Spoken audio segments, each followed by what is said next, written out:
মানে? আমরা শুভকে যেতে দিয়েছি।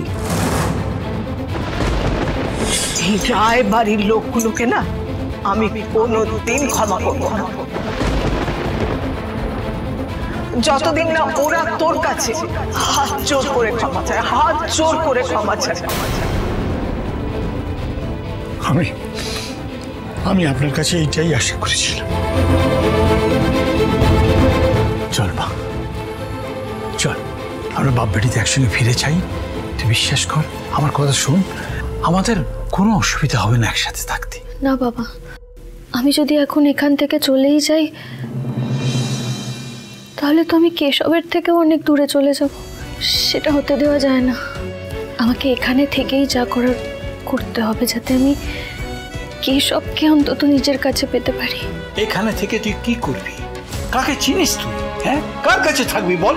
চিন্তা করো না বাবা, তোমরা যখন আমার উপর বিশ্বাস করেছো, ভরসা করেছো, তখন আমি আমার কিছু না কিছু একটা ব্যবস্থা ঠিক করে নেব।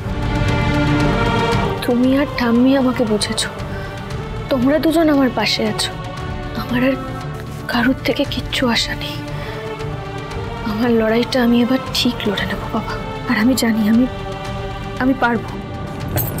হ্যাঁ গো, পারবে বলেই তো সবকিছু নিয়ে আমি তোমার কাছে চলে এলুম। তুমি কি ভাবলে হ্যাঁ ওই বাড়ি সবাই তোমাকে একা চলে যেতে দিল আর আমিও সেটা চুপচাপ দেখবো?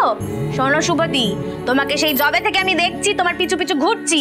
ওই বড়মার বাড়ি থেকে কিন্তু আমি শুধু তোমার জন্যই এই বাড়িতে এসেছি। এখন আমি আর তোমাকে কোথাও একা একা যেতে দেবো না। তুমি যেখানেই যাবে আমি ছায়ার মতন তোমার সাথে সাথে ঘুরবো। তোমাকে আমি আর কিছুতে একা হতে দেবই না।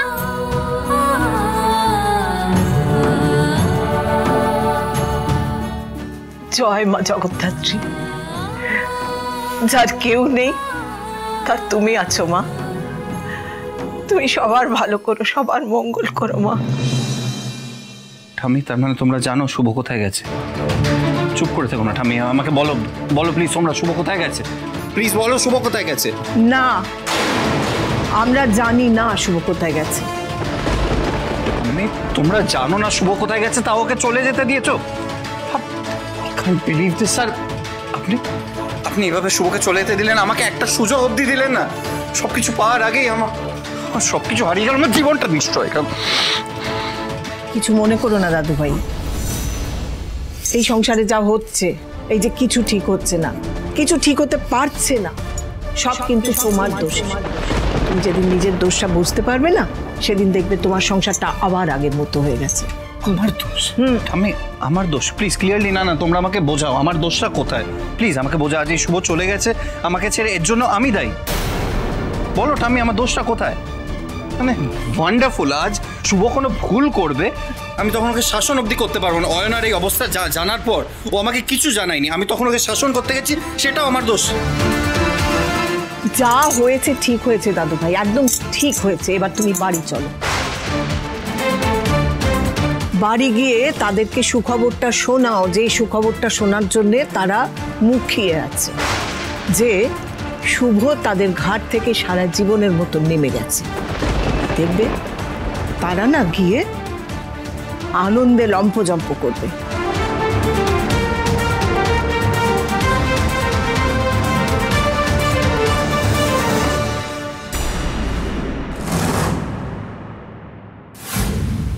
আরে এখন এই কমলি আছে তোমার সাথে, তুমি আমি থাকতে না কোনো টেনশন নেবে না, বুঝলে? তুমি দেখো না আজকে সব ব্যবস্থা করে দিচ্ছি আমি। এই কমলি, দাঁড়া দাঁড়া দাঁড়া, তুই এটা আমাকে কোথায় নিয়ে এলি? আরে চলো না। আরে তুই কি বুঝতে পারছিস না কমলি, আমি কিন্তু কোনোভাবে আর ওই বাড়িতে যাবে না, তাই তো? যেও না। শোনো, এই কমলি না সব বোঝে কিন্তু কিছু বলে না। বাড়িতে কাজ করি বলে কি আরেকটা মেয়ের মনের ব্যাপার আমি বুঝি না? যেই বাড়িতে তোমার মতন বউয়ের কোনো মান নেই, ঝেঁটা মারি ওই বাড়ির মুখে। আমি জানি তুমি মরে গেলেও আর ওই বাড়িতে যাবে না। আমারও মনে হয় তোমার ওই বাড়িতে আর না যাওয়াই ভালো।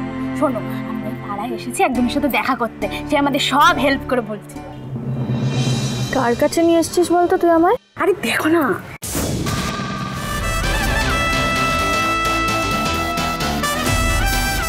কি রে কমলি, তুই কাকে এনেছিস?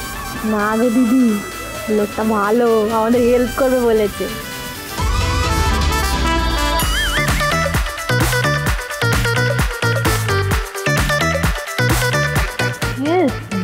তো নিজেই তো ঠিক করে দাঁড়াতে পারছে না, পড়ে যাচ্ছে, ও আমাদের কি সাহায্য করবে? দেখো না। तुमने बुलाया और हम चला आया। রিল্যাক্স ম্যাডাম, আপনাকে বেশিক্ষণ দাঁড়াতে হয়নি তো? আরে উনি চিন্তা করুন না ম্যাডাম, এক সময় আমার যখন কাজের দরকার ছিল তখন আপনি আমায় কাজ দিয়ে সাহায্য করেছিলেন, এবার আমার রিল্যাক্স। আপনি সমস্যায় পড়েছেন তো, সমস্যার সমাধান আমার কাছে, শুধু আমার কাছে। রিল্যাক্স। সত্যি?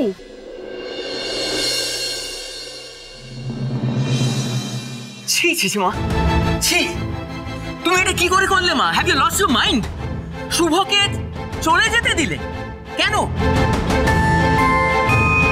সে কৈফিয়ত আমি তোমাকে দেব না রূপা। বাহ, আমার যেটা ঠিক মনে হয়েছে আমি সেটা করেছি, ব্যাস।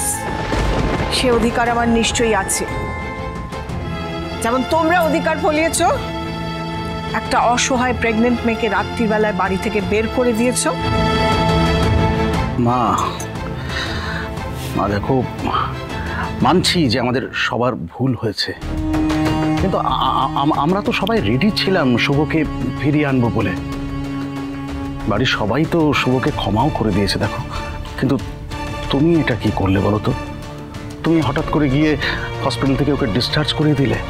মানে আমরা যে শুভকে ফিরিয়ে আনবো বাড়িতে, সেই অপশনটুকু পর্যন্ত রাখলে না তুমি। আর মা, তুমি এখন বলছো না যে শুভ কোথায় আছে, বলো। দরকার কি তোমাদের? শুভ কোথায় আছে সেই খবরটায় তোমাদের দরকারটা কি?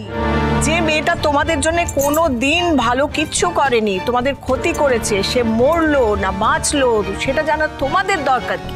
বলবেন না মা, এইসব কথা বাড়ির অন্য লোকদের বলবেন না, কারণ এই কথাগুলো তো আপনি অন্য কাউকে বলছেন না, আমাকে শোনাচ্ছেন, তাই না? তো ডিরেক্টলি আমাকে বললেই ভালো হয়, বুঝেছেন? তোমার সঙ্গে কোনো কথা বলার রুচি আমার নেই ছোট বৌমা।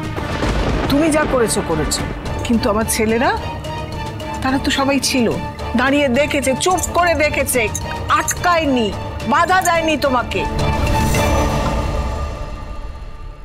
আর এই যে আমার উপযুক্ত বড় ছেলে, কি বলবো নিজের মুখে কথা, যত না বলা যায় ততই ভালো। আর এই আমার নাতি, কথাই বা কি বলবো। আর শুধু একটা কথা তোমাদের বলি, তোমরা যেটা করেছো না, একটা অসহায় প্রেগনেন্ট মেয়েকে রাত্রির বেলা যেভাবে বাড়ি থেকে বের করে দিয়েছো, এটা কিন্তু এটা আইনত অপরাধ।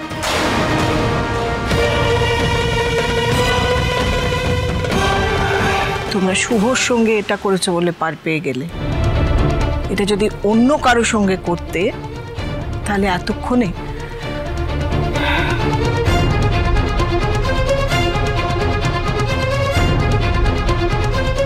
আর একটা কথা তোমাদের সবাইকে বলি, আজ থেকে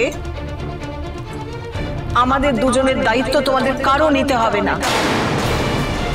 আমাদের দুই বুড়ো বুড়ির অন্ন আমি নিজেই ফুটিয়ে নেব।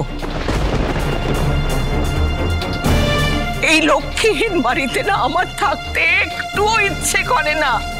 আমি আমি আমি একদম বাধ্য হয়ে এখানে আছি। শুভর তো তোমার সুযোগ আছে নিজের সন্তানদের নিয়ে বাঁচার, আর আমি তো সেই সন্তানদের টানে বাধ্য হয়ে এখানে পড়ে আছি। আর চোখের সামনে সেই অন্যায়গুলো সব দেখছি, তারপরেও আমি বেঁচে আছি।